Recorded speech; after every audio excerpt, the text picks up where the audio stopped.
Hey guys, today I'm going to be doing a book review on A Tale of Two Cities by Charles Dickens.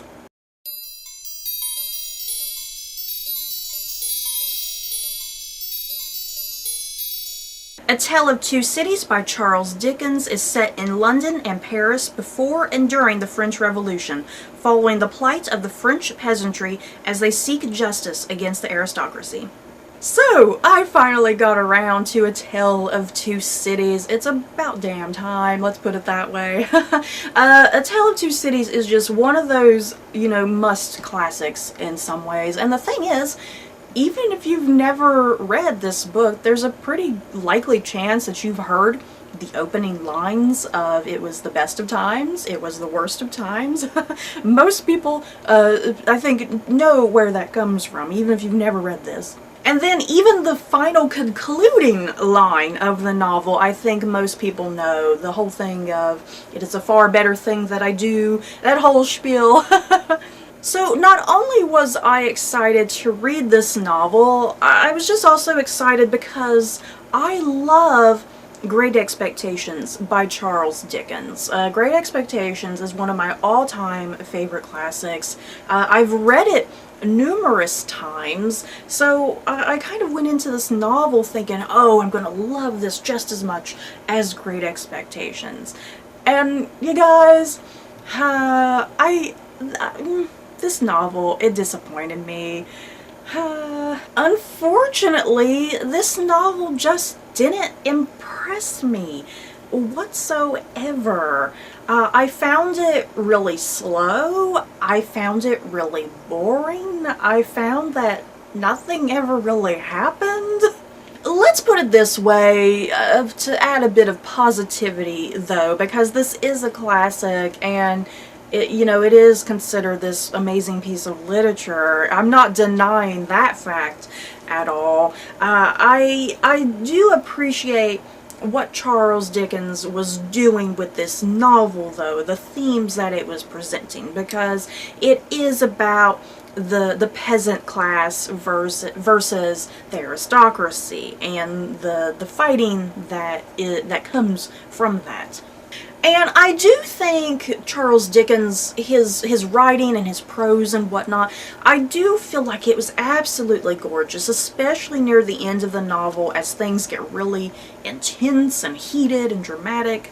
And I do think there's a certain degree of melancholy that hits you quite hard as you do reach that ending.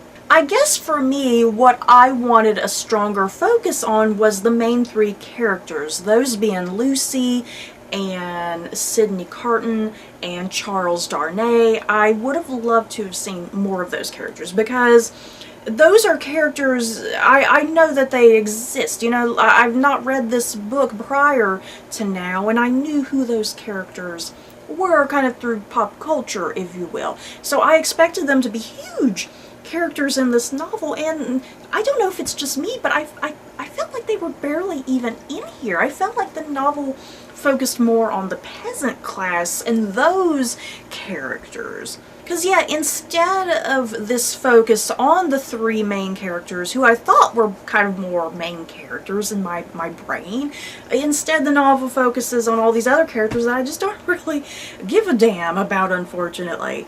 And through pop culture, I'm just very familiar with that relationship between Charles Darnay and Sidney Carton, and I was expecting more of that. It didn't happen, and the thing is, the moments that they were on the page, I found the two of their characters the most interesting and the most fascinating. I wanted more of that fleshed out and deepened. So I went into this novel with very high expectations. I was expecting a lot from it. It didn't really give me everything that I was hoping and looking forward to.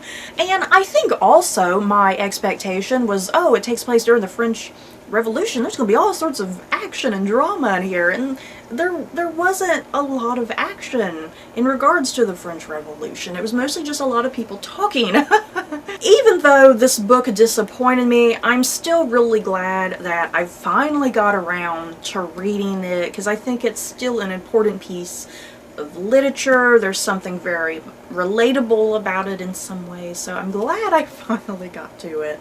And even though through pop culture I was spoiled by the ending, I've been spoiled by the ending since I was a young child. Wishbone, you guys. Has anyone seen the children's TV show Wishbone? Because thanks to Wishbone, I've had the ending of this book spoiled for me since I was a child, pretty much. But yeah, despite knowing the ending and being spoiled by the ending, it was still nice to read the whole novel and get up to that ending and know how it comes about. So even though I didn't particularly enjoy this book, I still recommend it, especially if you do love classics, if you do love Charles Dickens. You may enjoy this more than I did. And I do feel the need to bring up Great Expectations really quickly because my edition here is a bind-up of A Tale of Two Cities and then Great Expectations as well. And I just feel the need to bring up Great Expectations because, like I mentioned earlier, Great Expectations is one of my favorite classics. I think when I was reading this, because I went ahead and just reread Great Expectations along with A Tale of Two Cities, I think that was my 5th reread of Great Expectations, I want to say. So yeah, I've read it a lot, and each time I love it. And yeah, what Great Expectations has that I just didn't feel A Tale of Two Cities had, Great Expectations, just, there's so much going on, so many little details, so many little things that happen in the beginning. They relate back to events in the middle, they relate back to events near the end, just so many little plot intricacies, if you will. Plus, amazing, memorable characters, and Pip and Estella, probably one of my favorite classic couples, you know, right alongside Elizabeth and Darcy and Jane and Mr. Rochester. So, you guys, have you read A Tale of Two Cities, or maybe you've read Great Expectations? Just let me know your thoughts down below, and let's continue the conversation. So that's it for this video. I hope you guys enjoyed. Don't forget to like, comment, and subscribe. And if you like this video, you may like these other videos. Bye, guys.